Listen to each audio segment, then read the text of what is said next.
Hello everyone. आरंभ पाठशाला YouTube channel में आप सभी का स्वागत है। आज है 10 सितंबर और 10 सितंबर से करंट अफेयर्स के जितने भी प्रश्न होंगे उन सभी को हम इस वीडियो में देखेंगे और उन प्रश्नों से रिलेटेड जितने भी इंपॉर्टेंट फैक्ट्स होगा उन सभी को हम डिस्कस करेंगे। तो वीडियो को लास्ट तक देखें और अगर आप हमारे इस चैनल पर नए हैं तो इस चैनल को सब्सक्राइब करें, साथ में बेल आइकन को भी प्रेस करें।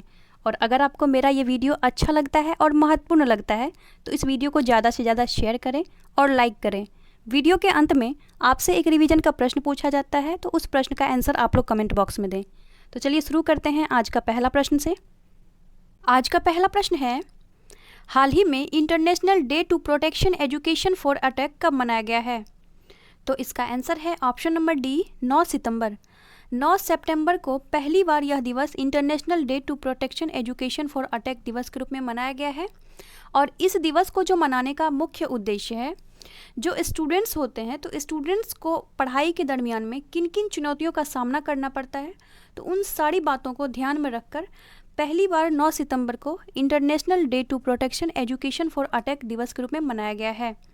अब चलिए अन्य सभी ऑप्शंस को भी हम देखते हैं। 2 सितंबर को मनाया जाता है वर्ल्ड कोकोनट डे, विश्व नारियल दिवस। और 5 सितंबर को मनाया जाता है इंटरनेशनल डे ऑफ चैरिटी। और 7 सितंबर को मनाया जाता है इंटरनेशनल लिटरेसी डे। और अब 9 सितंबर को मनाया गया है international day to protection education for attack. तो इतने सारे पॉइंट्स आप लोग याद रखेंगे। तो चलिए नेक्स्ट प्रश्न की ओर चलते हैं। हाल ही में कौन सा देश हाइपरसोनिक प्रौद्योगिकी निर्देशक यान तैयार करने वाला दुनिया का चौथा देश बन गया है? तो इसका आंसर है option number D, Bharat. Bharat ने स्वदेश में विकसित हाइपरसोनिक प्रौद्योगिकी निर्देशक यान का सफलतापूर्वक परीक्षण किया है और ऐसे में अब भारत हाइपरसोनिक प्रौद्योगिकी निर्देशक यान तैयार करने वाला दुनिया का चौथा देश बन गया है। और इस हाइपरसोनिक प्रौद्योगिकी निर्देशक यान को DRDO की सहायता से तैयार किया गया है और इससे भविष्य में लंबी दूरी तक मार करने वाली जो मिसाइल प्रणाली है उसको और भी मजबूत किया जाएगा। तो अब यहाँ बात आई है कि हाइपरसोनिक प्रौद्योगिकी निर्देशक यान तैयार करने वाला भारत चौथा देश बन गया है। तो इस यान को तैयार करने वाला अमेरिका पहला देश था, रूस दूसरा देश था और चीन तीसरा देश, और अब भारत जो है यह चौथा देश बन गया है। अच्छा, यहाँ बात आई है DRDO की। तो DRDO का फुल फॉर्म है defence research and development organisation और इसकी स्थापना हुई थी 1958 में और इसका जो हेड क्वार्टर है वो है न्यू दिल्ली में।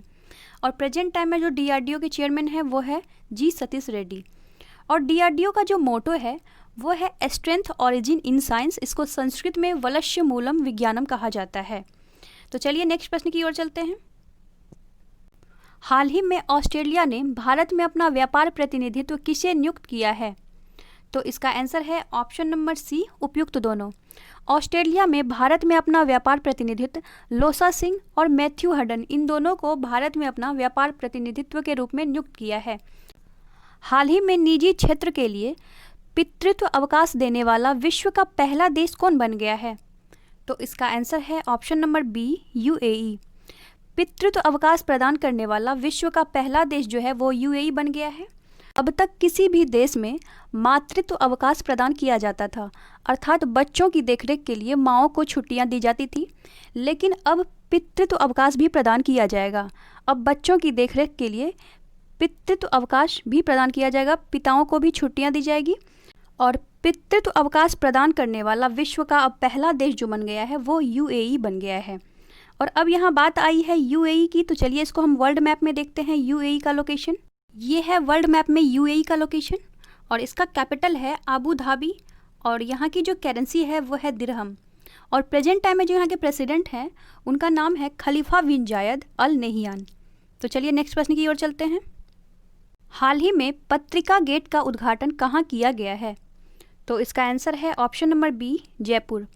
प्रधानमंत्री नरेंद्र मोदी के द्वारा वीडियो कॉन्फ्रेंस के माध्यम से जयपुर में पत्रिका गेट का उद्घाटन किया गया है और इस पत्रिका गेट को पत्रिका समाचार समूह के द्वारा इसका निर्माण किया गया है, जिसका अध्यक्ष है गुलाब कोठारी।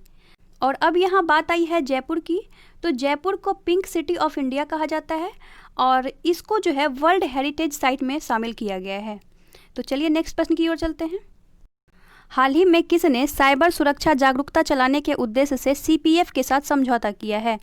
तो इसका आंसर है option number C, WhatsApp. WhatsApp ने साइबर सुरक्षा जागरूकता चलाने के उद्देश्य से CPF के साथ समझौता किया है। और अब यहाँ बात आई है CPF की, तो CPF का फुल फॉर्म है साइबर पीस फाउंडेशन और इसकी स्थापना हुई थी वर्ष 2003 में और इसका जो हेडक्वार्टर है वो है न्यू दिल्ली में और इसका प्रेसिडेंट है विनीत कुमार। तो चलिए नेक्स्ट प्रश्न की ओर चलते हैं। हाल ही में G20 शिक्षा मंत्रियों की बैठक की अध्यक्षता किस देश ने की है? तो इसका आंसर है ऑप्शन नंबर सी, सऊदी अरब। G20 शिक्षा मंत्रियों की बैठक की अध्यक्षता जो है वो सऊदी अरब में की गई है। हाल ही में किस राज्य का जिला तिरुधुनगर जिला पूरी तरह डिजिटल अर्थव्यवस्था वाला जिला बन गया है? तो इसका आंसर है ऑप्शन नंबर ए, तमिलनाडु। तमिलनाडु का जिला तिरुधुनगर अब पूरी तरीके से डिजिटल अर्थव्यवस्था वाला जिला बन गया है और यहाँ पर किसी भी प्रकार का उद्योग का जो पेमेंट की जाती है वो ऑनलाइन माध्यम से ही की जाती है और इस प्रकार अब यह डिजिटल अर्थव्यवस्था वाला जिला बन गया है। और अब यहाँ बात आई है तमिलनाडु की, तो चलिए इसको हम इंडिया के मैप में देखते हैं। तमिलनाडु का लोकेशन ये है, इंडिया के मैप में तमिलनाडु का लोकेशन और तमिलनाडु का जो कैपिटल है वो है चेन्नई और प्रेजेंट टाइम में जो यहाँ के चीफ मिनिस्टर हैं वो है एड्डापड्डी के पलानीस्वामी और तमिलनाडु के जो गवर्नर हैं वो है बनवारी लाल पुरोहित।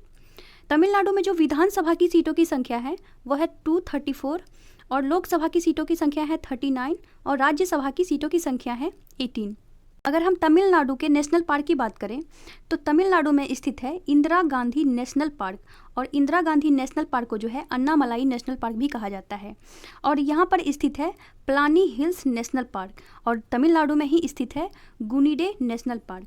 अगर हम तमिलनाडु से अन्य पॉइंट्स को देखें जो कि करंट से रिलेटेड है, तमिलनाडु के मोदकुरिची नामक स्थान पर जो है हल्दी अनुसंधान की स्थापना की गई है और तमिलनाडु में पलानी पंचामृत जो कि तमिलनाडु की एक प्रसाद है, तो पलानी पंचामृत को GI टैग प्रदान किया गया है और भारत में ऐसा पहली बार हुआ है जो किसी प्रसाद को GI टैग प्रदान किया गया है।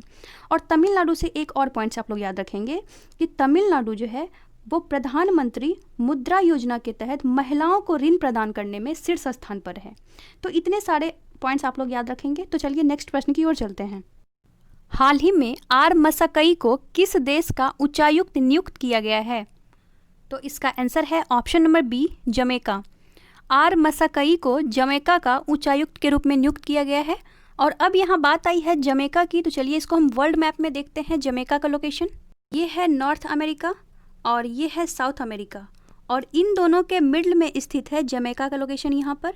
और इसका जो कैपिटल है वो है किंगस्टन और यहाँ की जो करेंसी है वो है जमैकन डॉलर और प्रेजेंट टाइम में जो यहाँ के प्राइम मिनिस्टर हैं वो है एंड्रॉय हॉलनेस। तो चलिए नेक्स्ट प्रश्न की ओर चलते हैं। हाल ही में फिच रेटिंग्स ने चालू वित्त वर्ष 2020-21 में भारतीय अर्थव्यवस्था में कितना प्रतिशत की भारी गिरावट का अनुमान लगाया है? तो इसका आंसर है option number B, 10.5%। Fitch ratings ने चालू वित्त वर्ष 2020-21 में भारतीय अर्थव्यवस्था में 10.5% की गिरावट का अनुमान लगाया है और इससे पूर्व चालू वित्त वर्ष की पहली तिमाही अप्रैल से जून तक में जो भारत का GDP रहा था, तो भारत के GDP में 23.9% की गिरावट आई थी और यह दुनिया की प्रमुख अर्थव्यवस्थाओं में गिरावट के सबसे ऊंची आंकड़ों में से एक था। तो चलिए नेक्स्ट प्रश्न की ओर चलते हैं। हाल ही में जारी सांख्यिकी मंत्रालय के रिपोर्ट के अनुसार भारत का सबसे कम साक्षरता दर वाला जिला कौन है? तो इसका आंसर है option number D, Andhra Pradesh. सांख्यिकी मंत्रालय के रिपोर्ट के अनुसार भारत का सबसे कम साक्षरता दर वाला जिला आंध्र प्रदेश बन गया है और भारत का जो सबसे ज़्यादा साक्षरता दर वाला जिला है वो है केरल और दूसरे नंबर पर है दिल्ली और तीसरा नंबर पे है उत्तराखंड और सबसे लास्ट नंबर पर जो है वो आंध्र प्रदेश है। और अब यहाँ बात आई है आंध्र प्रदेश की, तो चलिए इसको हम इंडिया के मैप में देखते हैं। आंध्र प्रदेश का लोकेशन ये है, इंडिया के मैप में आंध्र प्रदेश का लोकेशन और इसकी स्थापना 1 नवंबर 1956 में इसकी स्थापना की गई थी। और यहाँ से सबसे पहले आप लोग एक पॉइंट्स याद रखेंगे कि भाषा के आधार पर गठित होने वाला भारत का पहला राज्य जो है वो आंध्र प्रदेश है। प्रेजेंट टाइम में जो आंध्र प्रदेश के जो चीफ मिनिस्टर हैं वो है YS जगनमोहन रेड्डी और प्रेजेंट टाइम में जो यहाँ के गवर्नर है वो है विश्वभूषण हरिश्चंद्र। आंध्र प्रदेश में विधानसभा की सीटों की संख्या है 176। चूँकि आंध्र प्रदेश में द्विसदनात्मक शासन प्रणाली है तो यहाँ पे विधान परिषद की सीटों की संख्या है 58, लोकसभा की सीटों की संख्या है 25 और राज्यसभा की सीटों की संख्या है 11। आंध्र प्रदेश के जो प्रेजेंट टाइम में गवर्नर है विश्वभूषण हरिश्चंद्र, इनके द्वारा आंध्र प्रदेश की 3 कैपिटल को मंजूरी दे दी गई है। तो वो 3 कैपिटल कौन है? तो पहला जो कैपिटल है वो है अमरावती, दूसरा है विशाखापट्टनम और तीसरा है कुर्नूल। अमरावती जो है ये आंध्र प्रदेश के लेजिस्लेटिव कैपिटल है, विशाखापट्टनम एग्जीक्यूटिव कैपिटल है और कुर्नूल जो है ये जुडिशली कैपिटल है।